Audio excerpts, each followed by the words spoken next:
bad for South Africa. Let me explain. Yesterday, it was an opening game for the World Cup 2026, Mexico against South Africa in the city of Mexico, the ciudad of the Mexico. And what was happening was not just like a normal football game, right? It was a history behind that football game. Remember in 2010, the World Cup was in South Africa, and the same countries did the opening games, South Africa against Mexico. And Simpiwe Chabalala scored the opener for the World Cup. And we thought maybe it's gonna still be the same as we've seen things in Soccer City, in Soweto, Johannesburg. But this time was a different scenario. Number one, things got so bad, so bad for South Africa. Two red card for one team in the face opening game of the World Cup. I have never seen this since I started to watch World Cups. I don't know which ones, like 80s and stuff like that, but I think I started to watch World Cups in 1998. I was super young, but I've never seen things like that. The only games that I've seen of watching the World Cup that was too much of red card, I think that was Portugal against Netherlands. I think that was like 2006 quarterfinals, round of 16, and Portugal won the game 1-0 against the Netherlands.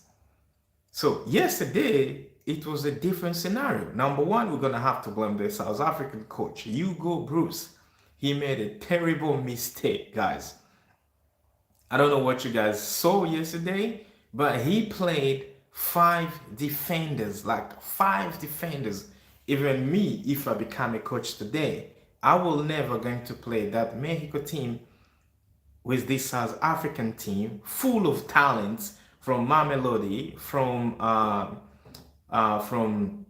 Orlando Pirates, so many good players that play in Africa, and you devaluating them by playing five defenders. That's unbelievable for Hugo Bruce. I think the coach, you have done a lot for South African football, but I think right now it's time for you to forsake, right? Five defenders. That's the reason why the first South African player got a red card, because he was so much pressed. He was alone in the middle and running up and down. So tactically, if you watch the game, that's really understandable. All right? So let's jump in. Why is those red card happened? So I just woke up this morning and somebody just showed me on the phone an image of the entire continent of Africa celebrating South African loss against Mexico. I see content creators on TikTok, on Instagram and Facebook making fun of South African national team Bafana because they lost against Mexico. So the entire African continent was not supporting South Africa. This happened with Morocco as well. Morocco, last AFCON, the entire continent of Africa was not backing up Morocco. And I can tell you guys, if something like that is happening, a team will lose mysteriously. Remember the penalty they gave to Brahim Diaz when Morocco was offered the penalty after 16 minutes of Senegal refusing to play? That's exactly what happened yesterday to South Africa. Themba Zwane, a very good player, just got in, passed the ball, the defenders making a block, and then he pushed the defenders away. Boom, they come up, red card. That was supposed to be a yellow, not the red card. In fact, the Mexican defender was supposed to get a yellow card because he blocked the guy after releasing the ball. Do you understand? But things turn around and he's the one who received a red card. I do not understand that refereeing, but I just feel like something sketchy, something fishy was happening yesterday there against South Africa. I did not understand the power behind, the force behind those red card, because they were really unnecessary. They were not necessary red card. Just to wake up this morning and people showing me like everybody is mocking South Africa. Every TikToker, every content creator on Instagram, every African mocking South Africa. Why? Just because of the things that's happening in South Africa. The March on March, the Operation Dudula, the immigrations things against Africans, the Afrophobia, the xenophobia, everything is contributing to South African loss at the World Cup. Remember, like 2 weeks ago, Mozambique closed the border and they broke 5,000, almost 5,000 of South African truck that was exporting goods to Mozambique, right? Many African countries now they are trying to repatriating their citizens. Ghana sent over like 800, 300 and stuff like that. Yesterday and today I've been watching the news. Nigeria also is following. Congo also, I've watched the news. They're trying to repatriate their citizens voluntarily. If you like from Congo, like me, you want to go back home and stuff like that, you are free. You can just go and register your name. There you go. Because they say the treatment of African immigrants in South Africa, it's becoming so threatening.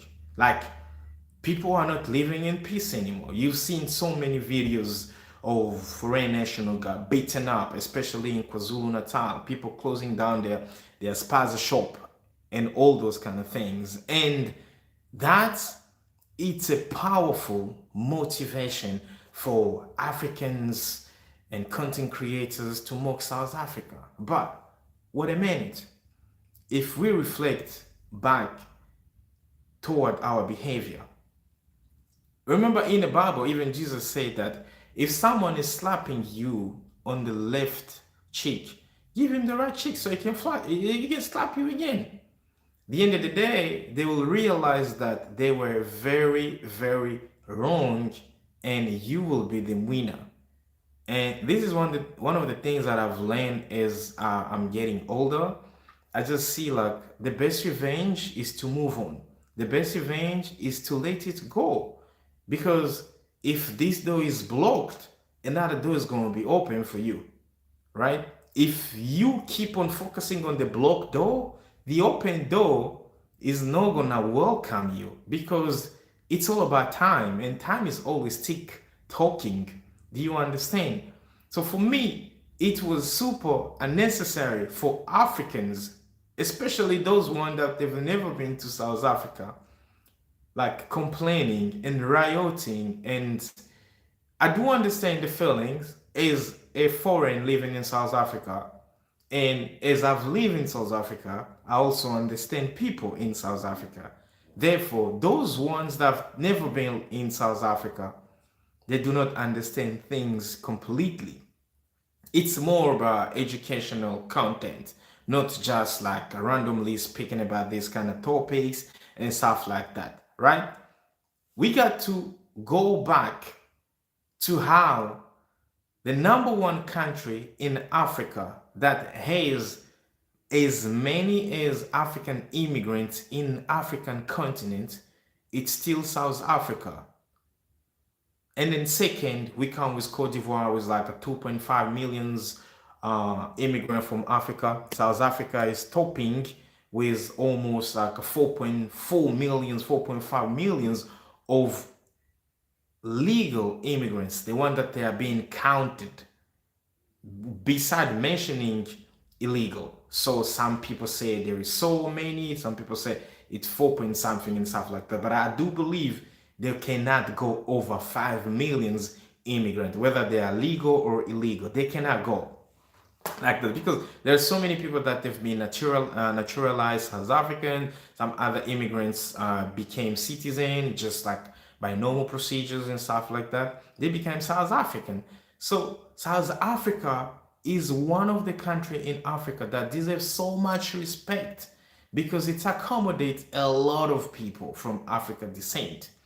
A lot of people from Africa, from an African continent, they find refuge in South Africa. Therefore, if you wish South Africans to lose just a game, I'm thinking that you are wishing so many people to lose because there is a lot of people that live in South Africa.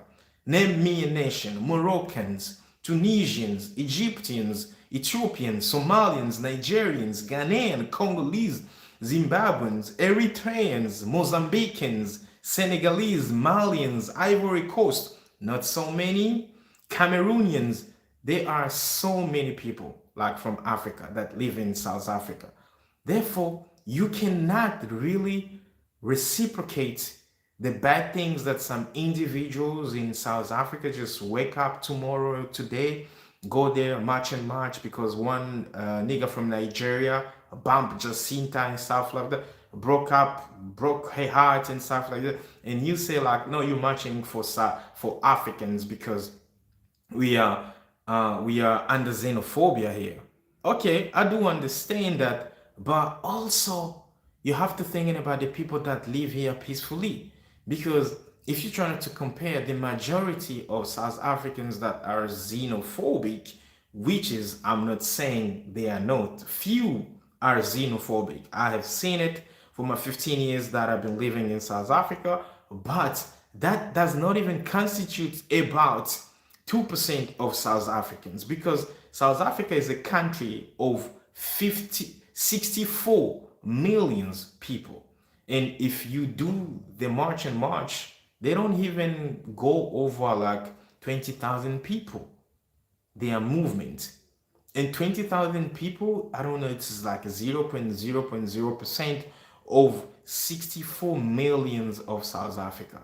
But anyway, the media and the mainstream is very, very, very strong, and the propaganda is very big because these movements are being financed by people of higher level. And that was the game that made South Africa lose against Mexico. The power of that loss was not just like a normal, because everybody was rooting against South Africa. Every African. And when the Africans, they're rooting against you, man, look at what happened to Brahim Diaz in the African Cup of Nations. Guys, I don't think in football we should be bringing something that is political. Football is not political. We watch football to enjoy, not to bring up politics, not to bring up xenophobia and stuff like that. You know, we watch football to unite, not like watching football just to, all these things, like everybody's becoming Mexican because of what happened in South Africa. Guys, let me know in the comment, what do you say about this? Because as an African residing in South Africa, I feel so bad because I was watching the game against Mexico and all my heart I was supporting Bafana. No matter what's happening in South Africa is political things, but it's all about sport, right? Supporting your continent, supporting your countries. You cannot say Mexican, they will never going to support an African team when Mexico is playing against an African team. It's not going to happen.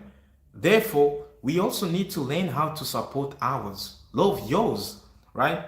These matters of immigrants, African immigrants, it's an indoor matter.